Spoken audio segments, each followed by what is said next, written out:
Any garden, no matter how small, can be a haven for wildlife, which means you could have a nature reserve right on your doorstep.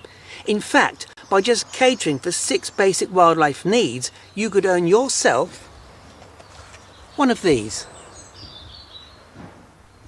A fully fledged pond can fill the 4 basic needs of certain types of wildlife that have food, water, shelter and somewhere to breed. Be sure to provide shallow edges for creatures like hedgehogs to get out of, a planting shelf and a minimum depth of 77 centimetres, or in old money 2.5 feet. Don't be too quick to dispose of the soil you dig out. There's bound to be a use for it somewhere in a wildlife garden. For instance, you could build a raised bed like this one, or even a hibernaculum, but more about that later.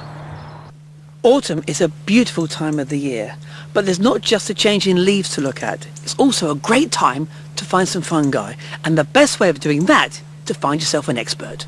That's why I've tracked down Michael Jordan from the Association of British Fungus Groups.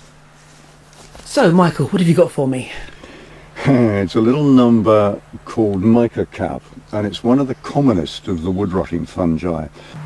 In the mid-1700s, in a cottage by this church, an old fisherman's wife was waiting, worried for her husband's return after dark.